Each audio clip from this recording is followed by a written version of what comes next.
महाशिवरात्रि के उपलक्ष्य पर श्री बाबा ताराजी चैरिटेबल ट्रस्ट सिरसा की ओर से ब्रह्मांड नायक योगी राज ब्रह्मलीन शिव भक्त सदगुरु श्री बाबा ताराजी की कुटिया में 25 फरवरी से 2 मार्च को महाशिव पुराण कथा का आयोजन प्रतिदिन दोपहर 2 बजे से शाम 5 बजे तक किया जाएगा। विश्व विख्यात कथावाचक पंडित प्रदीप मिश्रा सीहोर वाले कथा प्रवचन करेंगे। कुटिया में विख्यात कथावाचक विश्व विख्यात भजन गायक भक्ति रस से श्रद्धालुओं को अनेक बार सराबोर कर चुके हैं। बॉलीवुड के बड़े बड़े फिल्म सितारे यहां आ चुके हैं। फिल्म अभिनेत्री एवं सांसद हेमा मालिनी और जया प्रदा शिव नाटिका प्रस्तुत कर चुकी हैं। इस बार भी कुटिया में शिव महापुराण कथा को लेकर एक और जहां जीर्णोद्धार चल रहा है तो वहीं कुछ निर्माण कार्य युद्ध स्तर पर जारी है। श्रद्धालुओं की आस्था एक नया कीर्तिमान स्थापित करेंगी। किसी भी स्थल की श्रेष्ठता और पवित्रता और उसका इतिहास, वहां होने वाले धार्मिक और सामाजिक कार्यों और वहां के लोगों की रगों में बसे संस्कारों पर आधारित होते हैं। धार्मिक और सामाजिक कार्यों के क्षेत्र में सिरसा की अपनी अलग ही पहचान है। सिरसा को धर्म नगरी भी कहा जाता है। सिरसा डेरों की भूमि है। चारों ओर कोई ना कोई धार्मिक डेरा है जहाँ से आध्यात्म की खुशबू और भक्ति रस की धारा प्रवाहित होती है। संतों, महात्माओं, फकीरों और महापुरुषों की चरण रस से सिरसा की भूमि पवित्र होती रही है। संतों का आशीर्वाद सदैव भक्तों पर बना हुआ है। ऐसे ही संत है ब्रह्मांड नायक योगी राज ब्रह्मलीन शिव भक्त सदगुरु श्री बाबा ताराजी, जिनकी कृपा सदैव लोगों पर बनी रहती है। सिरसा के विधायक गोपाल कांडा और उनके अनुज गोविंद कांडा ने श्री बाबा तारा की तप और कर्म स्थली को भव्यता प्रदान की है, जिसे श्री बाबा तारा जी की कुटिया और श्री तारकेश्वर धाम कहा जाता है। श्री बाबा तारा जी की कुटिया आज विश्व में सिरसा की पहचान बन चुकी है। जूना पीठाधीश्वर आचार्य महामंडलेश्वर स्वामी अवधेशानंद गिरी महाराज के सानिध्य में कुटिया परिसर में अति महारुद्र महायज्ञ का आयोजन हो चुका है। ऐसा माना जाता है कि विश्व में यह महायज्ञ पहली बार हुआ। वहीं शिव महापुराण कथा को लेकर तैयारियां जोरों पर है। कुटिया में अब तक जितनी भी कथाएं हुई हैं उनमें से 25 फरवरी से 2 मार्च तक आयोजित होने वाली शिव महापुराण कथा एक अलग ही कीर्तिमान स्थापित करेगी। इस बात का दावा कांडा बंधु ही नहीं, हर श्रद्धालु कर रहा है। हरियाणा में पहली बार धर्मनगरी सिरसा में पंडित प्रदीप मिश्रा जी कथा करेंगे। विश्व भर में उनके श्रद्धालुओं की संख्या करीब 10 करोड़ है। ऐसा माना जा रहा है कि सिरसा में भी कम से कम 3 लाख श्रद्धालु जुटेंगे। श्रद्धालुओं की इस अनुमानित संख्या को लेकर कुटिया में विधायक गोपाल कांडा के निर्देशन में उनके अनुज वरिष्ठ भाजपा नेता गोविंद कांडा तैयारियों की कमान संभाले हुए हैं। सत्संग हॉल का विस्तार किया जा रहा है, जिसे 1.5 लाख वर्ग फुट तक फैलाया जा रहा है। आसपास के पार्कों में वाटर प्रूफ टेंट लगाए जा रहे हैं। कुटिया के आसपास खाली पड़ी भूमि और स्कूल परिसर में तंबुओं का शहर सा बसाया जाएगा।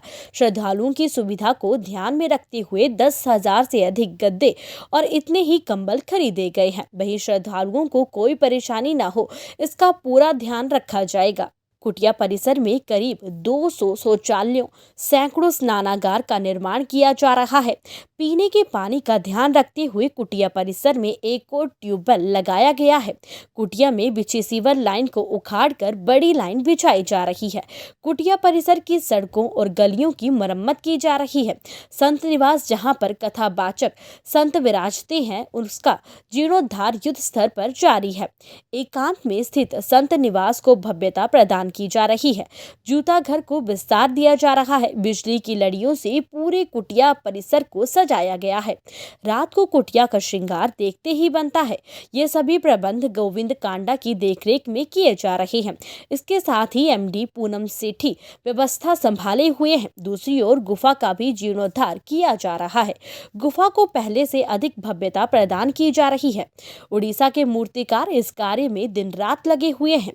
साथ ही रसोई घर का भी विस्तार किया जा रहा है। सत्संग स्थल के पीछे स्थित रसोई घर का विस्तार किया जा रहा है। बाहर से आने वाले करीब 25,000 श्रद्धालु ऐसे होंगे जो 7 दिन सिरसा में रहेंगे और कथा श्रवण करेंगे। उनको ध्यान में रखते हुए रसोई घर में सुबह शाम 25,000 श्रद्धालुओं के लिए खाना तैयार किया जाएगा। उनके नाश्ते और चाय पानी का प्रबंध भी किया जाएगा। इसके लिए भी श्रद्धालुओं के बैठने की अलग से व्यवस्था की जा रही है। इतना ही नहीं, कथा के दौरान 7 दिन एम्बुलेंस और दमकल की गाड़ियां तैनात रहेंगी। सुरक्षा के कड़े प्रबंध किए जाएंगे। पुलिस बल के साथ साथ निजी सुरक्षा कर्मी भी तैनात रखे जाएंगे। श्रद्धालुओं की भीड़ को देखते हुए कुटिया से दूर पार्किंग स्थल बनाया जाएगा। यातायात नियंत्रण को लेकर सड़क पर चप्पे चप्पे पर सेवादार तैनात किए जाएंगे, जो यातायात पुलिस की मदद करते रहेंगे। कम से कम 3-4 स्थानों पर पार्किंग स्थल बनाए जाएंगे। सड़कों पर और कुटिया परिसर में बैरिकेड्स लगाए जाएंगे, जिनका निर्माण कार्य भी कुटिया में युद्ध स्तर पर किया जा रहा है। श्रद्धालुओं की सुविधा के लिए 75 बड़ी स्क्रीन लगाई जाएंगी। श्रद्धालुओं के बैठने की व्यवस्था अलग अलग की जाएगी। मुख्य पंडाल और आसपास बनाए गए पंडाल तथा कुटिया परिसर में अलग अलग स्थानों पर करीब 75 बड़ी स्क्रीन लगाई जाएंगी, ताकि श्रद्धालु बिना किसी परेशानी के कथा श्रवण कर सके। हर बड़े पंडाल में यह व्यवस्था की जा रही है। कुटिया में जो श्रद्धालु पहली बार आता है, वह बाद में बार बार आता है। कुटिया में मुख्य आकर्षण का केंद्र 108 फुट ऊंची खड़ी बिशप की पहली शिव प्रतिमा है। शिवालय, नंदीश्वर और गुफा है। शिवालय 71 फुट ऊंचा है, जहां पर स्थापित शिवलिंग महाराजा विक्रमादित्य की राजधानी उज्जैन से लाया गया है, जिसका उद्गम स्थल नंदीश्वर ओंकारेश्वर से नर्मदा नदी है। यह त्रिशूल युक्त शिवलिंग है। भगवान शिव की सवारी नंदी के लिए बड़ा प्लेटफॉर्म बनाया हुआ है, जिस पर नंदी महाराज विराजमान है। भगवान शिव की प्रतिमा का निर्माण पिलानी के प्रख्यात मूर्तिकार मातूराम द्वारा किया गया है। इस पर तांबा की पॉलिश है। मूर्ति के तिलक, नाभि, कुंडल, कड़े सोने के हैं। इसके साथ ही 5000 फुट लंबी गुफा बनी हुई है, जिसमें श्री बाबा तारा जी के जीवन से जुड़ी झांकियां हैं। बाबा अमरनाथ बर्फानी हैं, तो साथ ही 12 ज्योतिर्लिंग हैं। बाहर समुद्र मंथन का दृश्य है। गुफा के प्रवेश द्वार पर भगवान शिव और हनुमान जी की विशाल प्रतिमा है।